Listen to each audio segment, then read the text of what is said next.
In my early LSD experiences, I seemed to see motifs and structures that gave me an interest in Tibetan Buddhism.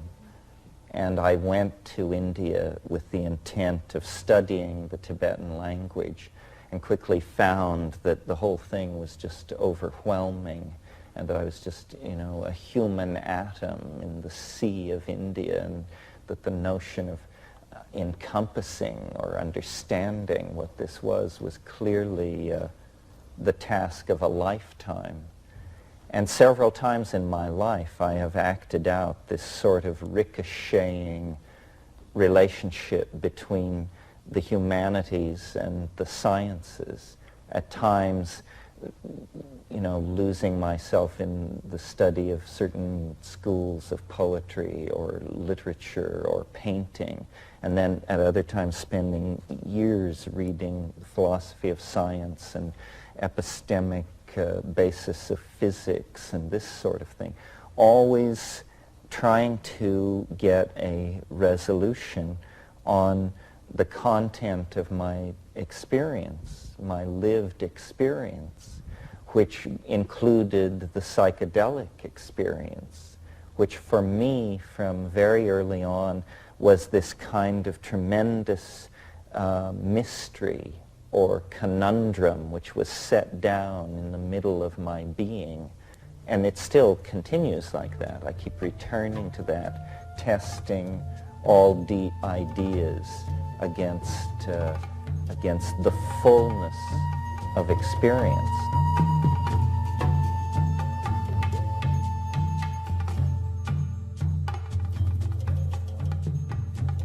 The main difference between our world and the world that science tells us we're living in is that science denies the quirky, freaky, cosmic giggle, high-plottedness, completely improbable, totally quirky humor that binds everything together and that makes it something other than an engine in which atoms blindly run, in Whitehead's phrase.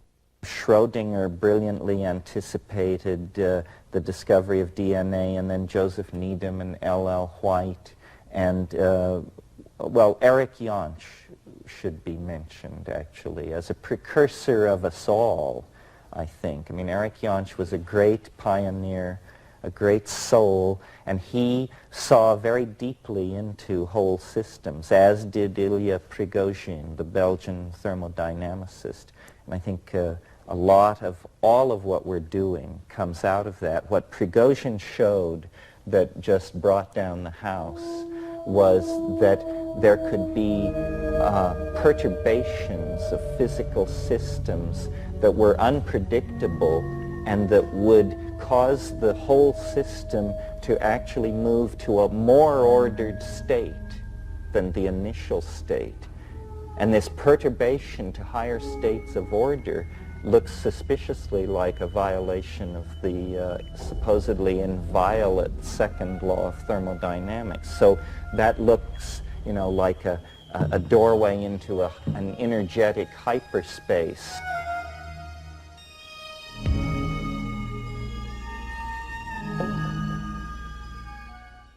Well, when A New Science of Life came out in 1982 in America, it came out a year earlier in England, I came to California because it was published in Los Angeles.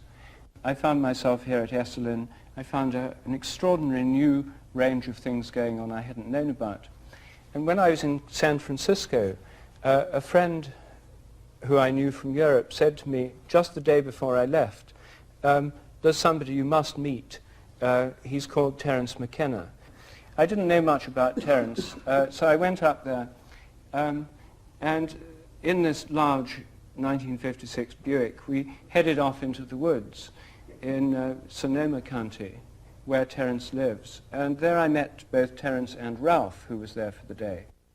I found that part of my interest in these other realms of reality, of course, like many people in this room, was stimulated by experience with psychedelic substances.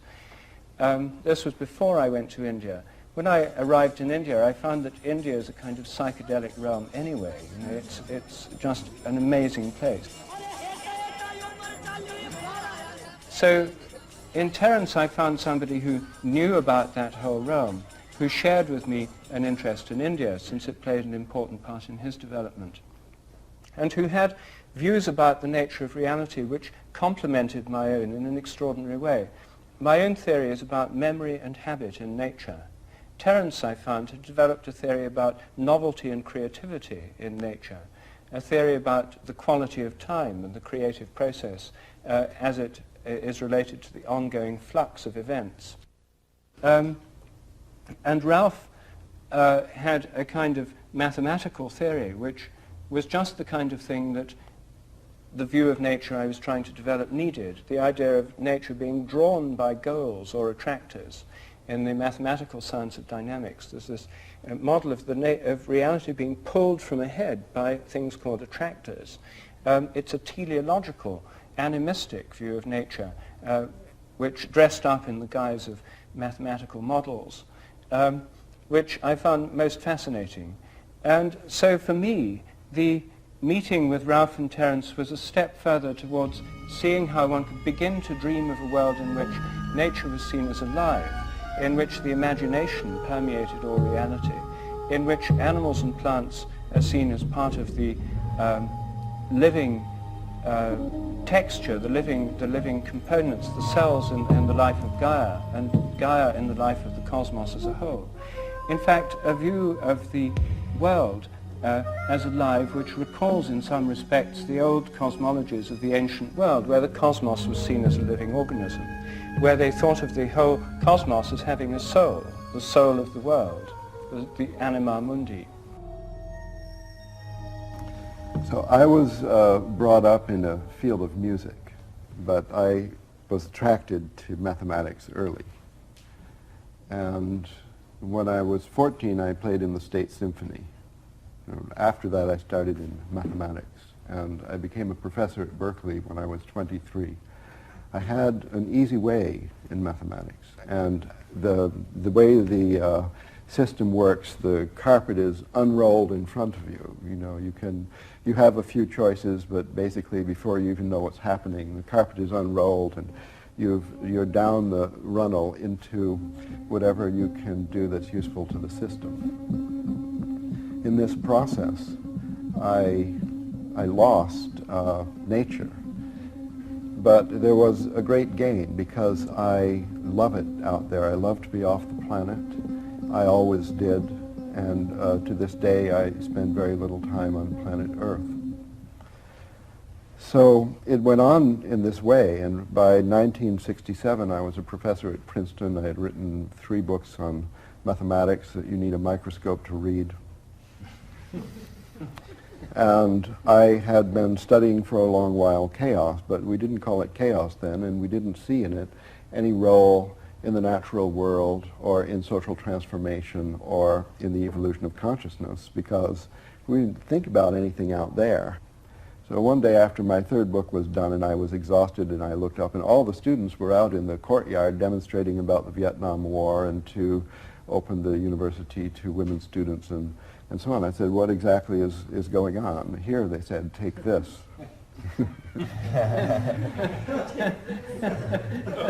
And so, like many people in that year or around that time, in 1967, my career had a bifurcation.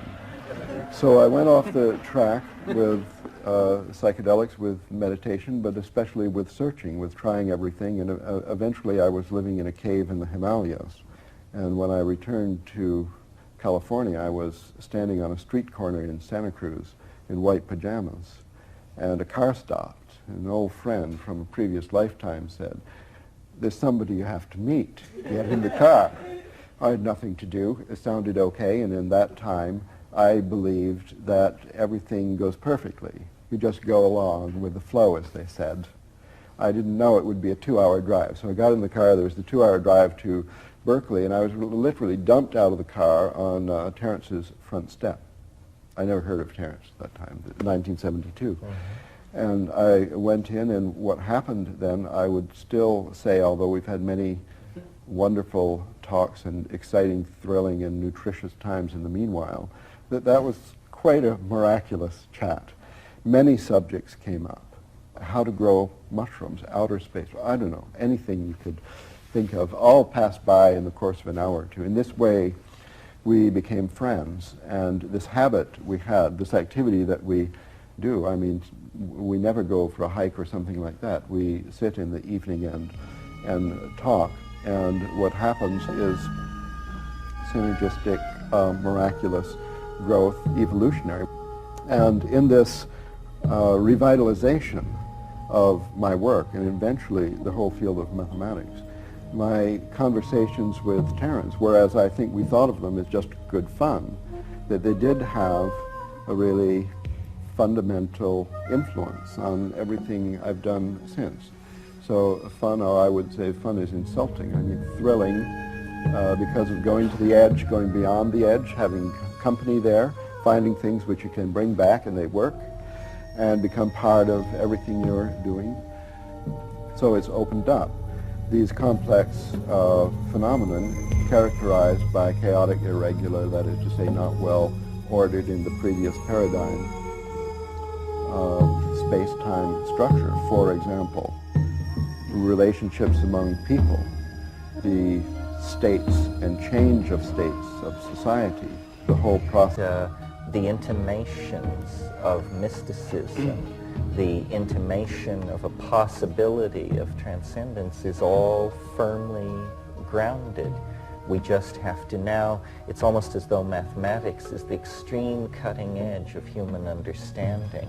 How can we quickly export these new understandings that release us from a need for closure, that free us from an either-or universe? How can we quickly export these models from the realm of research mathematics into the realm of daily life?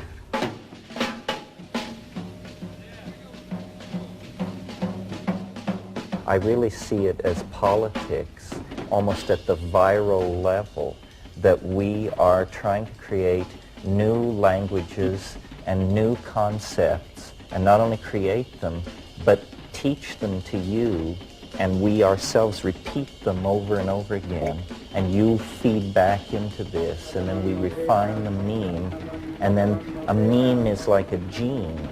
It can be replicated, and we have not seen language as the playing field of the creation of the new paradigm, but that's really where it is. We can transform ourselves no more quickly than we transform our language. And the way we transform our language is by really pushing on the envelope of the act of communication. You know, the caterpillar in Alice in Wonderland says, "Say what you mean and mean what you say." I do. I'm a biologist by background. I studied biology because I was interested in animals and plants. And when I was studying it at Cambridge, I began to have terrible doubts about what I was doing, because everything that really interested me about animals and plants somehow vanished when I got into the biochemistry laboratories. I was majoring in biochemistry, and I did a PhD in biochemistry there. But there's a curious thing about biochemistry. You're doing biochemistry to study the molecular basis of life. Yet the very first thing you do in the laboratory is kill whatever you're studying, grind it up, extract the enzymes, and then in a test tube study the properties of some of these molecules extracted from this killed organism. And it began to occur to me that perhaps this wasn't the best way to understand life. But I didn't quite know what to do about it, because everybody else thought it definitely was the best way to study life, and in fact there was no other valid way. So this set me thinking, and I began to see that the science of biology could be reformed, that this idea that living organisms are truly alive rather than being just machines. That's the official doctrine. The mechanistic theory says living organisms are just complicated machines. believe it or not, still the official doctrine of academic biology and academic medicine. These ideas went on developing. I then saw how I could bring them all together in a synthesis and into a new way of seeing how biology could be done. And I wrote a book while still in India called A New Science of Life.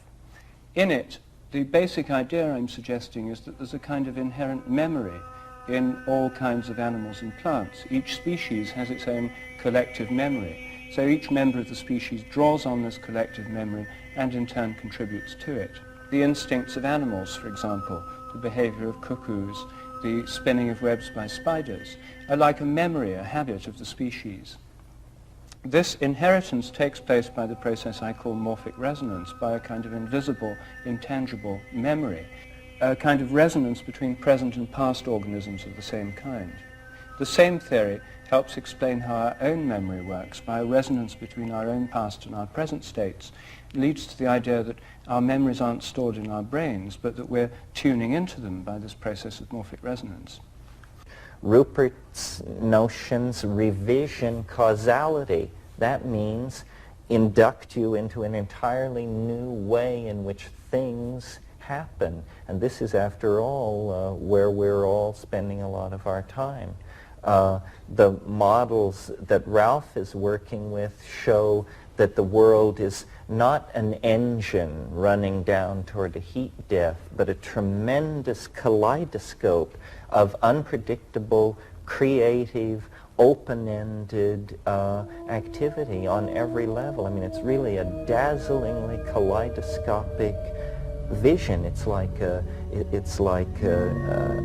Sufi hierophany or something, but we're seeing it on the screens of computer simulations of this mathematical domain that is also the neural domain, that is also the social domain, that is also the ecoplanetary domain. This is not error.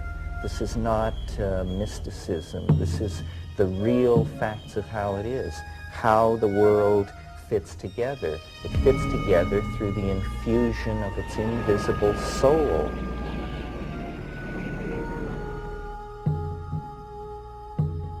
If nature is evolutionary, if all of nature is evolving, what about the eternal laws of nature, which scientists have taken for granted for so many centuries, concepts going right back to Pythagoras and the ancient Greeks? Were all the laws of nature there before the Big Bang? Well, if they were there before the Big Bang, where could they possibly be? There was nowhere to be, there was no universe. So if the laws of nature were all there before the Big Bang, then they must be non-physical, idea-like entities dwelling in some kind of permanent mathematical mind, be that thought of as the mind of God or just the mind of a kind of disembodied mathematician. They were thought to be permanent and all there before the universe. This assumption is still held by most of our modern cosmologists. It's something that physicists have not yet begun to question seriously. But as you can see, it's like an idea that's had the carpet taken from under it. It's sort of hanging over an abyss. Because there's no real reason why we should assume the laws of nature are permanent in an evolving universe. If the universe is evolving, then the laws of nature could be evolving as well. And in fact, the very idea of the laws of nature may not be appropriate. It may be better to think of the habits of nature evolving.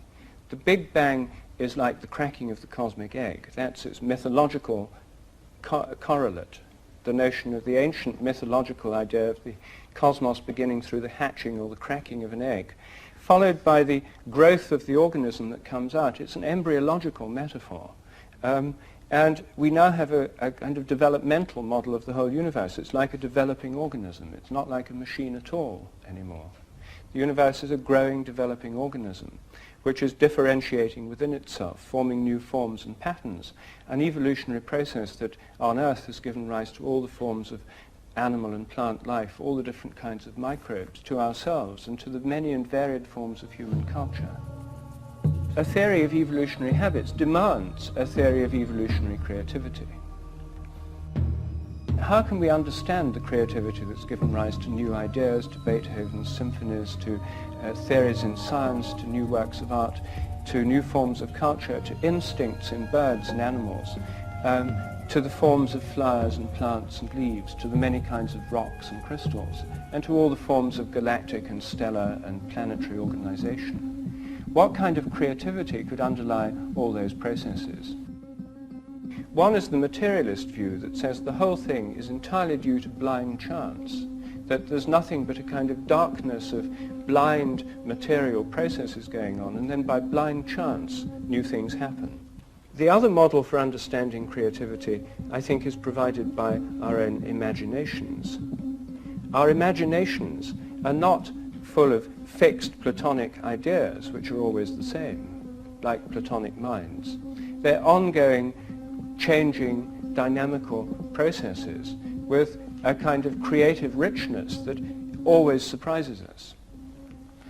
So the question is, if nature is alive rather than dead, if the universe, if the earth have a kind of mind or soul of their own, if living organisms are in some sense mind-like, or if there's a mind-like process at work in nature, then how does it express its creativity?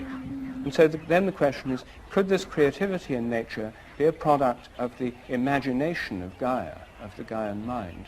Could it be a product of the cosmic imagination? Could there be a kind of imagination working in nature which is similar to our own imaginations?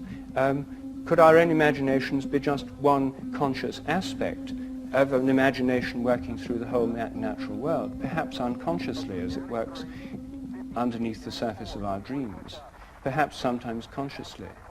And could this ongoing imagination be the basis of evolutionary creativity in nature, just as it is in the human realm?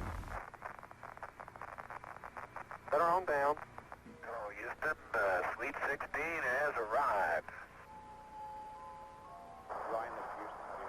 How would it be, or is it credible that perhaps what the universe is a kind of system in which more advanced forms of order actually influence previous states of organization? This is what is emerging in Ralph Abraham's work with the chaotic attractors. They are attractors. That means that they exert influence on less organized states and pull them toward some kind of end state. And for me, the key to unlocking what is going on with history, creativity, progressive process of all sorts is to place the state of completion at the end, but to see it as a kind of higher dimensional object which casts an enormous and flickering shadow over the lower dimensions of organization, of which this universe is one. So that, for instance, in the human domain, when we look at history, what we see is an endless series of anticipations. The golden age is coming. The Messiah is immediately around the corner. Great change is soon to be upon us. These are intimations of change. It's almost as though the transcendental object that is the great attractor in many, many dimensions throws out images of itself, which filter down through these lower dimensional matrices and actually are the basis of the appetition of nature for greater expression of form, the appetition of the human soul for greater immersion in beauty, the appetition of human history for greater expression of complexity. So when I think about these terms, chaos, creativity, imagination, I see them, it's like a three-stroke engine of some sort. Each impels and runs the other and sets up a reinforcing cycle that then stabilizes organisms, processes that are caught up in this, in the phenomenon of being. The phenomenon of being is this self-synergizing engine of out of chaos, through creativity, into the imagination, back into chaos, out into creativity, so forth and so on. And it operates on many levels simultaneously, so that the planet is undergoing a destiny.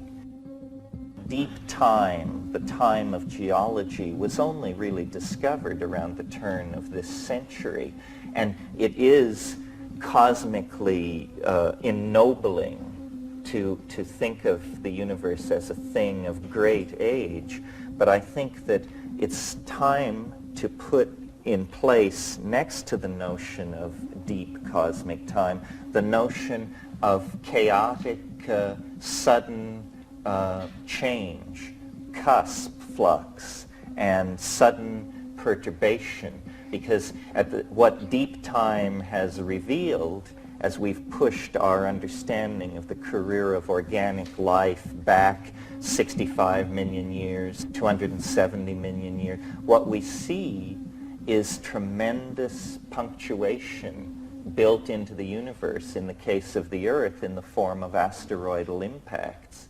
This thing which happened 65 million years ago, nothing larger than a chicken walked away from it on this planet. So there's a strange paradox where, taking deep time seriously, the message of deep time is you may not have as much time as you thought, that the universe is dynamic, capable of turning sudden corners. So then the imagination becomes a kind of beacon.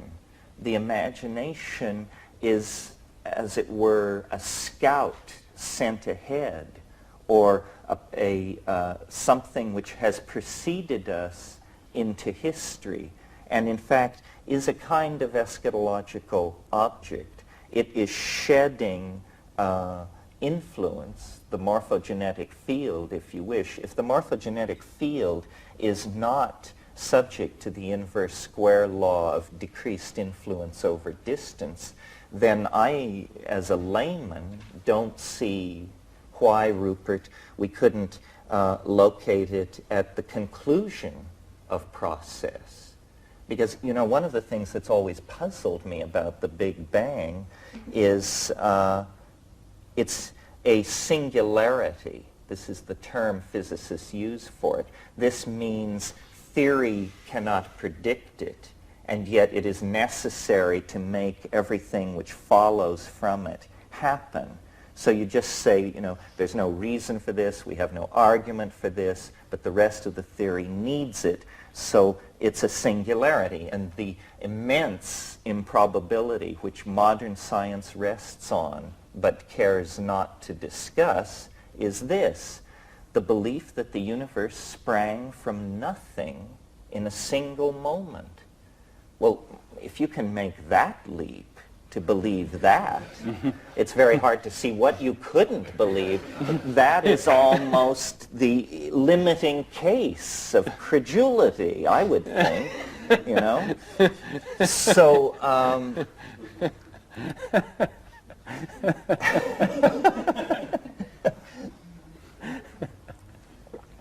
so in order to save the phenomenon, I would propose a different idea, that I think it is eminently reasonable, and it is that as the complexity of a system increases, so too does the likelihood of its generating a singularity or an unpredictable perturbation.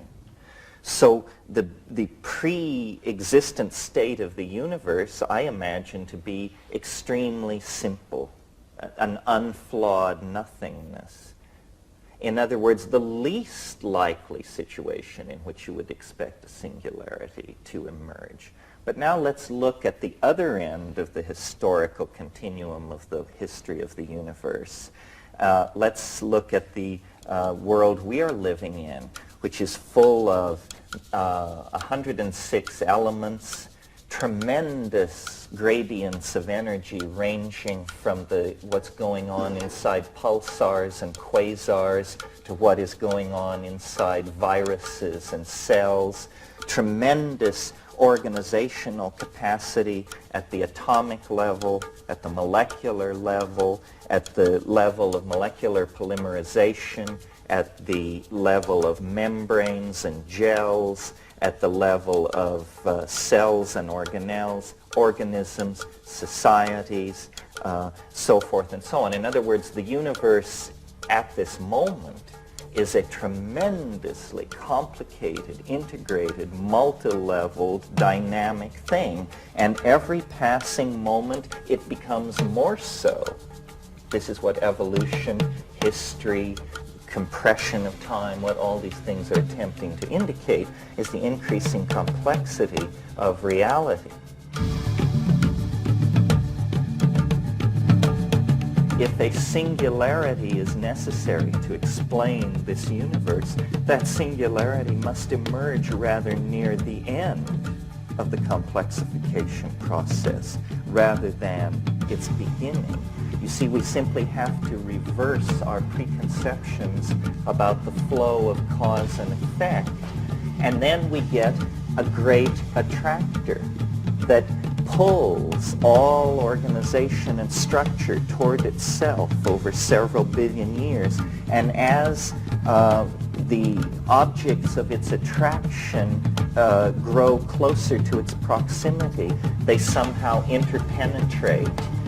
They set up standing wave patterns of interference. New properties become emergent, and the entire thing complexifies. Well, to my mind, this is the divine imagination. This is what Blake called it. This is the only way I can conceive of it. Time is the theater of God's becoming, but it's also, from the point of view of a higher dimensional manifold, a kind of fait accompli. And this is no contradiction, or if it is, it's all right, because in these realms of higher ontology, you're always asked to avoid closure and hold the notion of a coincidentia positorum, a union of opposites. The thing is both what it is and what it is not, and yet it somehow escapes contradiction, and that's how the open system is maintained. That's how the miracle of life is possible. So I sort of think of the divine imagination as the class of all things both possible and beautiful. It's a kind of reverse Platonism. The attractor is at the bottom of a very deep pit into which all phenomena is cascading. What is taught in modern universities these days is that these tracks in the snow are going nowhere. The technical term is trendlessly fluctuating. And we're told that history is this kind of process. It's trendlessly fluctuating.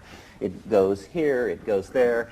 It's called a random walk in information theory. It means you just wander around. And, well, it's very interesting. Now we begin to see through the marvel of the new mathematics that random walks are not random at all. That a sufficiently long random walk becomes a fractal structure of extraordinary depth and beauty. So you see, really what has to happen is for us to see chaos not as something that degrades information and is somehow the enemy of order, but rather chaos is the birthplace of order. Chaos is not the problem, chaos is the answer. I think a factor which changes everything is the discovery of dark matter, the fact that 90 to 99% of the matter in the universe is utterly unknown to us. This recent discovery effectively tells us that the whole cosmos and every material thing in it has a kind of unconscious, a material unconscious, an unknown dark realm which conditions everything that happens, the shapes of the galaxies, their interactions. Is Gaia, as it were, awake on the side that's in the sunlight, and in the side that's in the darkness as it rotates, dreaming? At night, are the plants, the animals, the whole ecosystems, the oceans, in some sense, in the dream state, when dreams and spontaneous images of what might be possible come to them? So, is there a kind of Gaian dreaming, and does it happen on the night side of the planet? What would the Gaian mind feel like? What form would a Gaian dream take, or what form would a Gaian psychedelic experience take? The psychedelic experience, it's preposterous to attempt to analyze it in terms of human motivation at its intense levels. It seems rather to be an ontological reality of its own that the human being has simply been privileged to briefly observe. But it says no more, your deep psychedelic experiences say no more about your personality than that the continent of Africa is making a statement about your personality. They are, in fact, independent objects. To my mind, the divine imagination, or the imagination, is the source of all creativity in our dreams, in our psychedelic experiences, in the jungles, in the currents of the ocean, in the organization of protozoan and microbial life. Wherever there is large-scale integration, rather than simply raw physics, but integration of laws of physics, integration of properties of membranes and electrophoresis and this sort of thing. It is the creative principle. So do you think then that in psychedelic experiences you're actually tapping into, tuning into, or experiencing something of the Gaian or the cosmic imagination? Absolutely. And I think that that psychedelic experiences and dreams are only different in degree, that they are chemical cousins somehow. And this is why I could see human history as a Gaian dream, because I think every night when you descend into dream, you are potentially open to receiving Gaian corrective tuning of your life state. You will, the whole thing is an enzyme-driven process. We are like an organ of Gaia.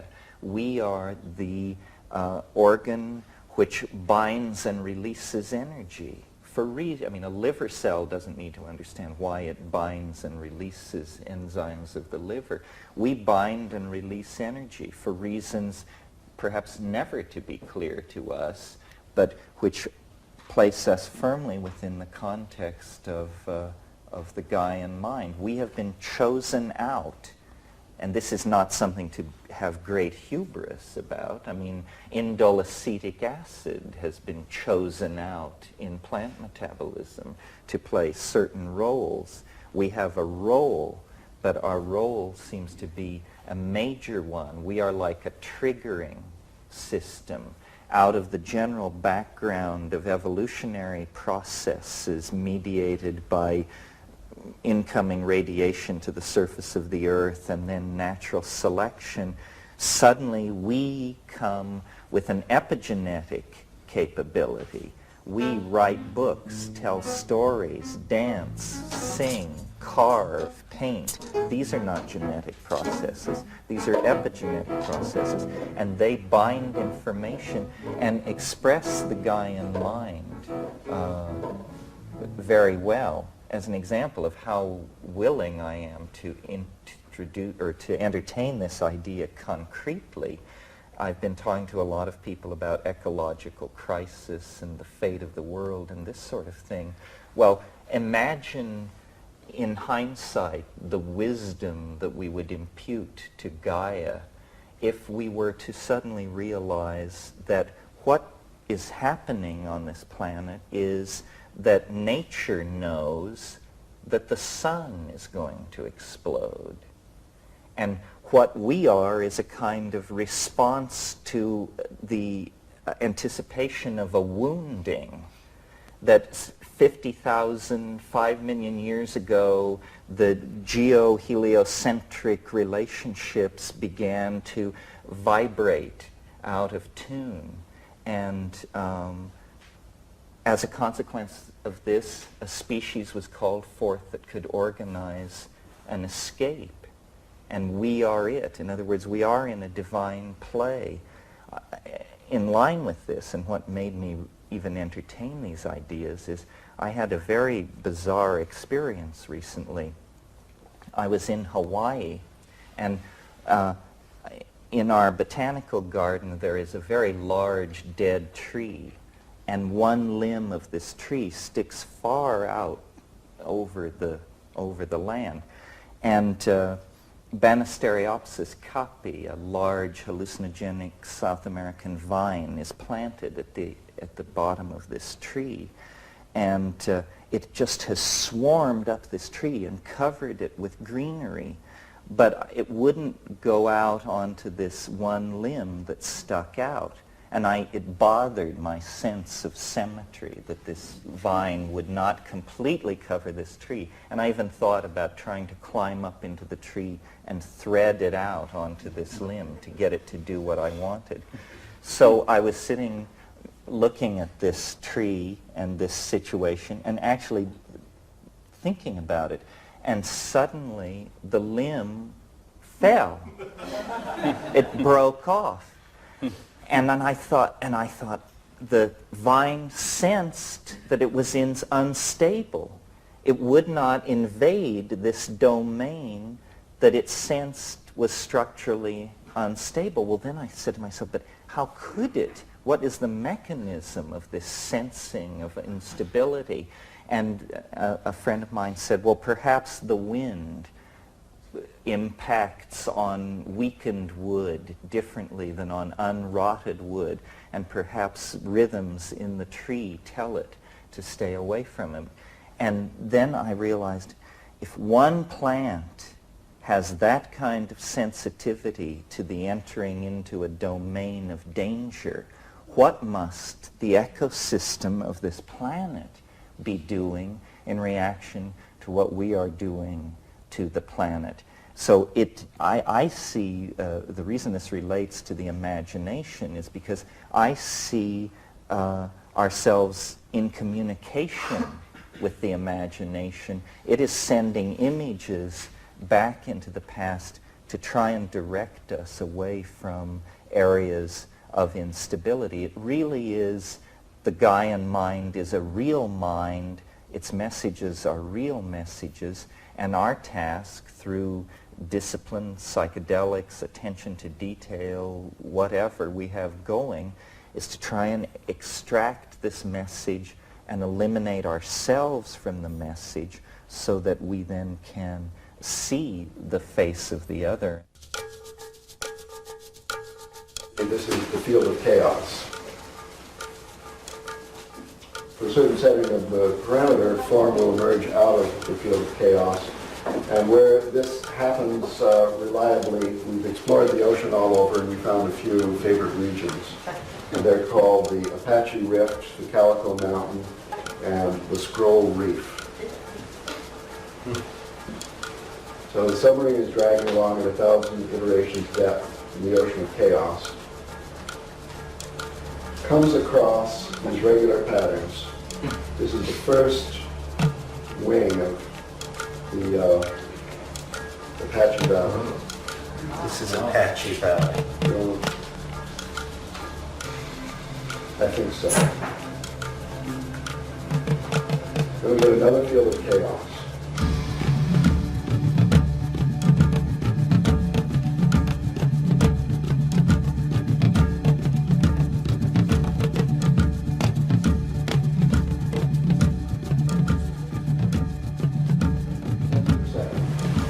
This is Calico Mountain. See, these are just snapshots of different starting positions, if you like. Later on, we drill a deep hole in this area and all the other interesting areas. Why does it have this quaternary structure? That is the question. This is a scroll reef. Now, it's a little presumptuous to call this chaos theory because, as a matter of fact, there is no theory. We're in the exploration phase now, and this is experimental mathematics that we are doing with supercomputers. This video was made out of these simplest possible dynamical systems called the logistic equation. And it just produces a series. It's very similar to a dripping faucet. So you could just as well imagine that we have 16,000 dripping faucets in an array of 128 by 128. And the time between drops is represented as a color on the screen. Now, do you think that if you had 16,000 dripping faucets, you could get out of them a pattern like Calico Mountain? It relates to waterfalls, for example, when the spray comes off the waterfall. And here's another example of a chaotic system. Could you write some equations and obtain a computer program that simulated the spray from a waterfall? I doubt it. And from this totally chaotic data, viewed in this particular way, which is called chaoscopy, you get these points in the planes that if the data was really random, the dots would be all over the plane. Instead, they lie on a curve, a smooth curve. And that is called the chaotic attractor. Well, it happens. I mean, there's a lot of theory behind this, enough to suggest that it's not some kind of artifact. No matter what kind of artifact it is, it's an interesting artifact. And I guess I'd like to call this a mathematical law. It has to do with the emergence of form from a field of chaos. We don't know what else to call it. It's not a mathematical law that was known to Pythagoras. And I don't know if it was always there since the beginning of time, long before the Big Bang, or if it just emerged into the evolving field of the Gaian mind through the fact that computers make it visible. I mean, I don't know, but the theory can tell you certain transformations you'll expect and others not. For example, Terence had pointed to the punctual aspect of evolution, that many transformations are saltatory, they are catastrophic, they are abrupt. As, for example, in the emergence of form, as, for example, in the Neolithic Revolution, as, for example, in the crystallization of the planets. As the temperature drops in the developing universe, according to standard models, more and more form comes into being. First you get atoms, then stars and galaxies condense, then you get solar systems, and through the cooling of matter you can get planets. The planets are the cooled remnants of exploding stars. The elements in us and in our planets are stardust, formed from supernovae. One way of looking at this is to see the expansion and cooling process, and indeed the flow of events, as being, thinking of it in terms of the flux of energy. And one of the great unifying concepts of 19th century physics is a unified conception of energy. Now, it's not entirely clear what energy is. Energy, in some sense, is the principle of change. The more there is, the more change that can be brought about. It's, in a sense, a causative principle. And it's a causative principle which exists in a process. In this process, the energetic flux of the universe underlies time, change, becoming, and the flux process itself seems to have an inherent indeterminism to it. This flux process, the universal flux, is organized into forms by fields. Matter is now thought of as energy bound within fields, the quantum matter fields and the fields of molecules and so on. And I think there are many of these organizing fields, the morphic fields. And nature is the theater of these habitual fields organizing the indeterminate flux of energy. And the fields themselves, by having this energy within them, have this indeterminate quality too. So even organized systems of a high level of complexity still have this probabilistic quality. The fields that organize this energy to give rise to material and physical forms are themselves probabilistic. Chaos is never eliminated. There's always this indeterminism or spontaneity at all levels of organization.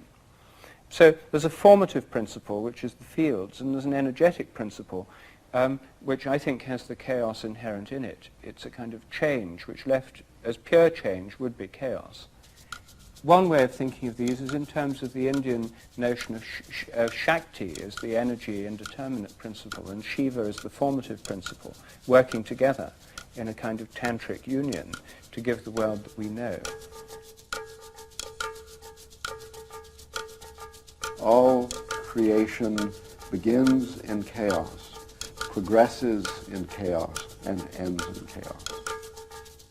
And in Hesiod, this word chaos appears in a piece called Theogony, which is a theogony, that is to say more or less a creation tale, but the stories of the creation of the gods and goddesses one by one.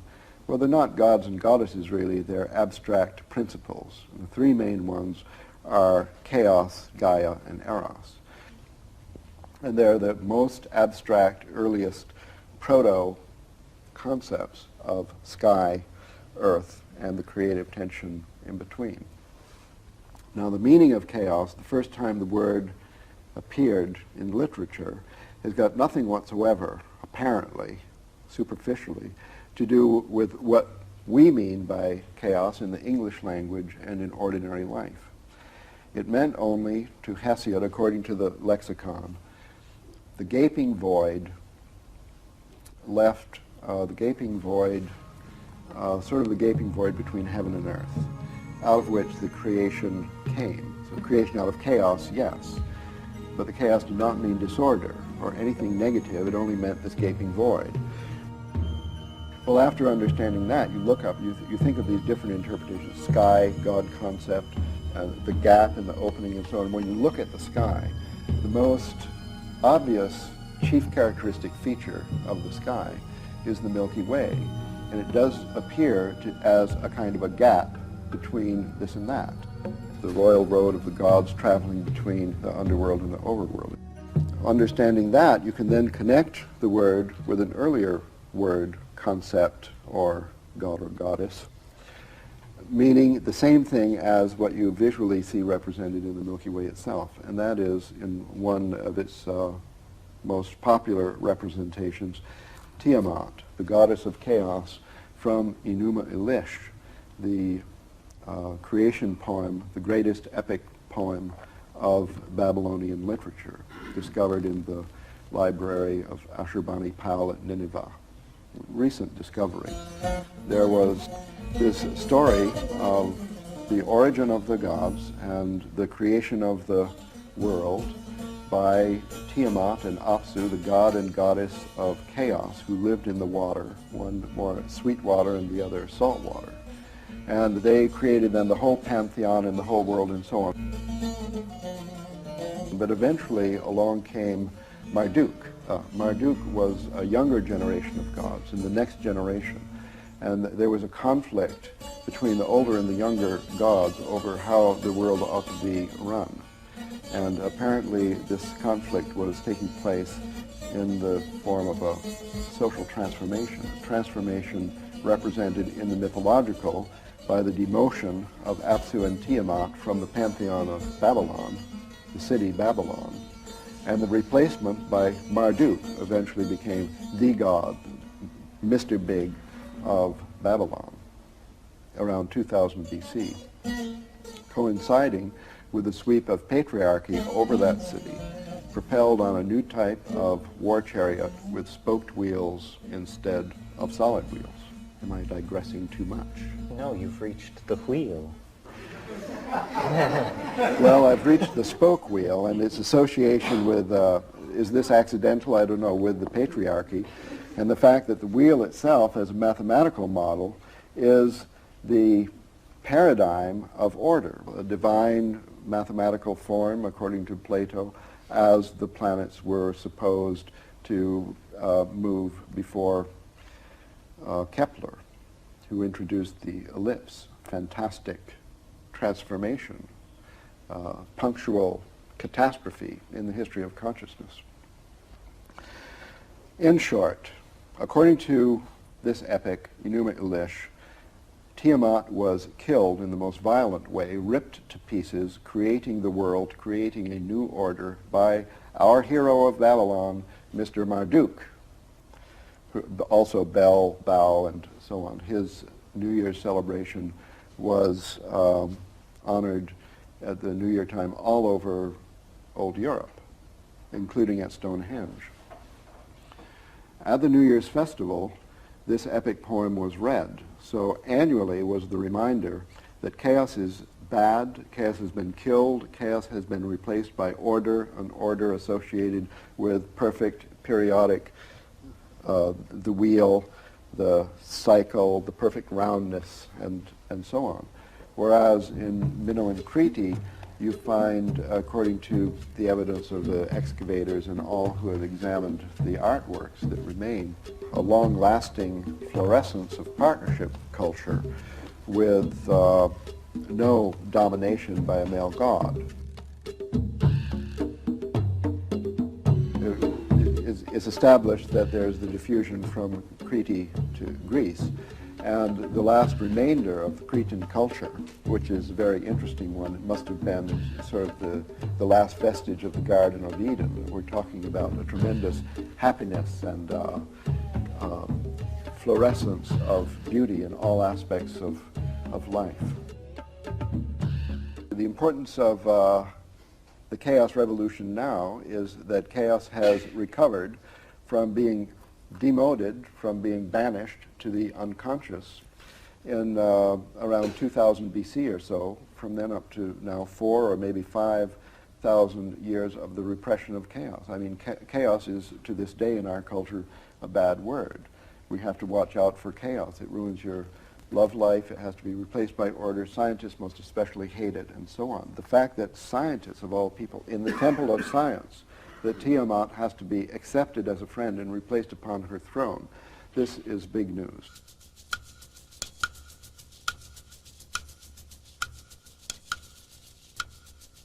I believe that the importance of the psychedelics is primary here, and that it doesn't simply have to do with the fact that they synergize cognition, which they do, and the synthetics as well as the natural ones. But it's deeper than that. It's that we have a secret history, knowledge of which has been lost to us and only is now recoverable in the light of the kind of mindset that becomes possible to us if we accept the new paradigm. And what this secret history is and has to do with, and how it relates to the Gaian mind and the world soul, is that we are the victims of an instance of traumatic abuse in childhood as a species, because a symbiotic relationship with the world-girdling intelligence of the planet, which was mediated through plants, through shamanism. I mean, it wasn't an abstraction, it was an experience, was eventually broken up and disrupted by progressive climatic drying of the Eurasian and African landmass. And so this is literally the fall into history, the expulsion from Eden. All these primary myths of a golden age found and lost have to do with the fact that once we lived in dynamic balance with nature, not as animals do, but as human beings only could, but in a way that we have now lost.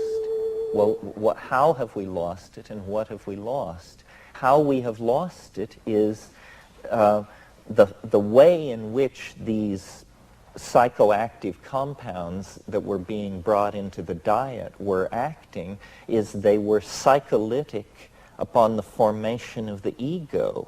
They literally suppressed the formation of the formation of the ego and promoted instead collectivist, tribal, partnership values which were operating intuitionally in a resonance relationship with the feminine vegetable matrix of the planet. In other words, nothing was verbalized, everything was felt, everything was intuited. And regularly at the new and full moon, these small groups of hunter-gatherers, later pastoralists, gathered and took these hallucinogenic plants and dissolved boundaries and engaged in group sex and annealed, a new word that we've brought in here, annealed the irregularities that had cropped up in people's personal self-imaging in the interval since the last session.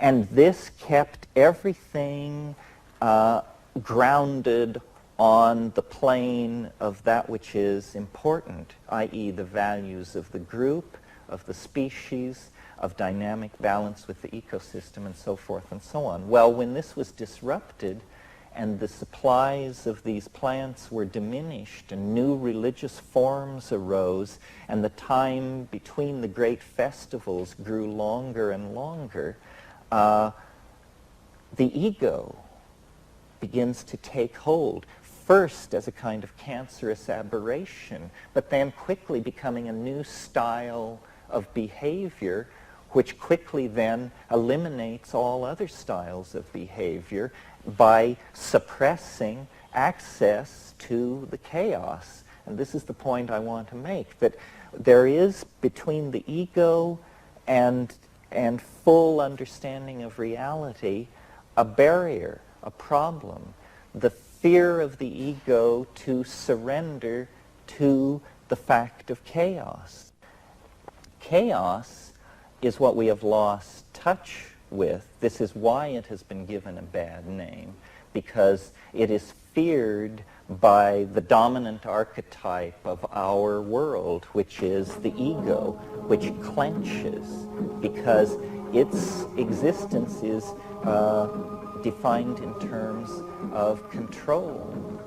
And the furious modeling process, and this will now sound like a knock on modeling, the furious modeling process that the ego endlessly carries out is an effort to fight the absence of closure. The ego wants closure. It wants a complete explanation. The beginning of wisdom, I believe, is the ability to accept an inherent messiness in your explanation of what's going on, because nowhere is it writ that human minds should be able to give a full accounting of creation in all dimensions and on all levels. You know, Wittgenstein had this idea that philosophy should be what he called true enough. And I think that's a great idea. Let's just make it true enough, because that's as true as it can be gotten. Well, so the imagination is chaos.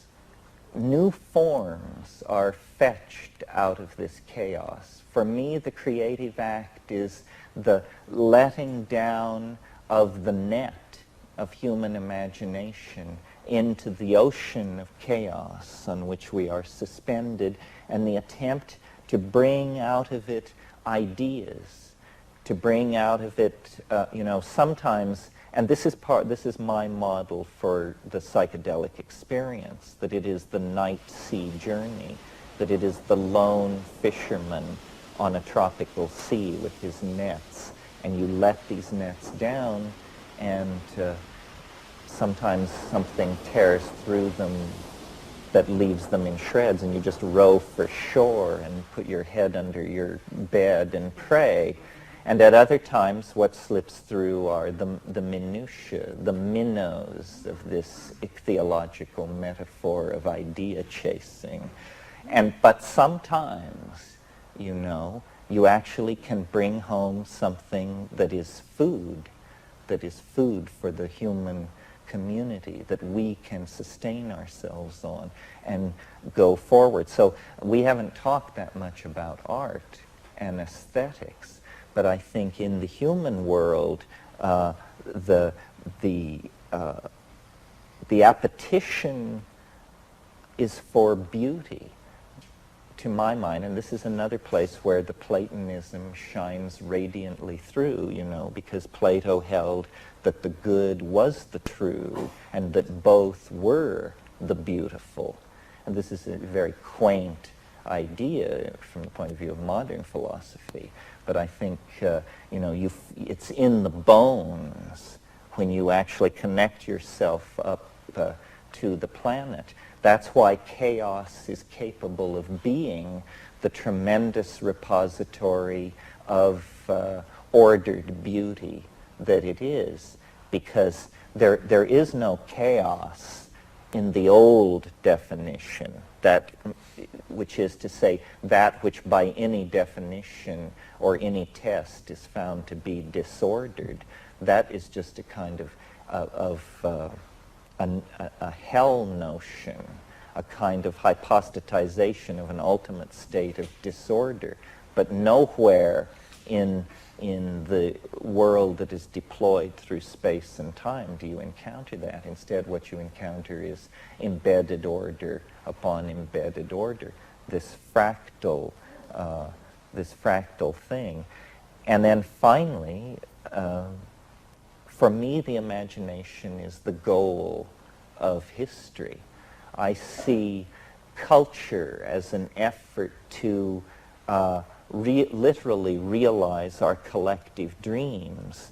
And, you know, it's on a very crude level when it's you make your mask and I make my mask and then we dance around together. And it's even at a very crude level when it's you design your shopping mall and I'll design my World Trade Center and we'll put them on the same piece of real estate. But we're coming now into, through media, I believe, through virtual reality and human-machine integration and this kind of thing, into a situation where the imagination is going to be something that we can share, that the path of mind through its own meanderings will become something that can be recorded and played back. We will have the possibility of living in our own past, or you know, creating and trading realities as art. And art, as life lived in the imagination, is the great archetype which rears itself up at the end of history. Life in the imagination. The imagination is this auric field which surrounds the transcendental object at greater and greater depth as you approach the transcendental object. And as we now close distance with it, all of our cultural expression, all of our self-awareness is taking on this curiously designed quality. I mean, you must have noticed this, that the world is very heavily designed in a way that it never was before.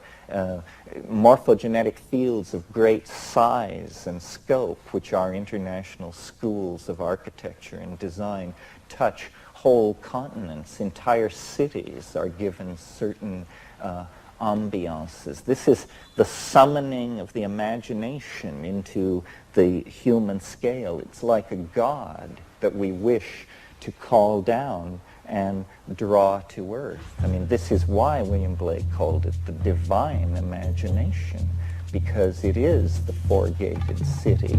It is the flying saucer. We are on a journey to meet this great attractor, and as we close distance with it, it is more and more a multifaceted mirror of our images of beauty.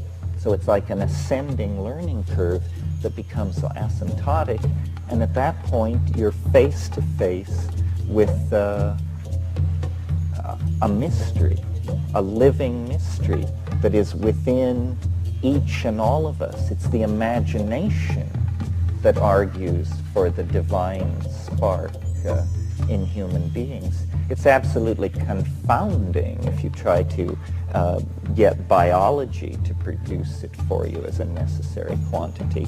It isn't that. It's an emanation from above. It is literally a descent of the world soul into all of us. We then become the atoms of the world soul, and our channel to it is by closing our eyes and obliterating our immediate personalized space-time locus and falling into the imagination.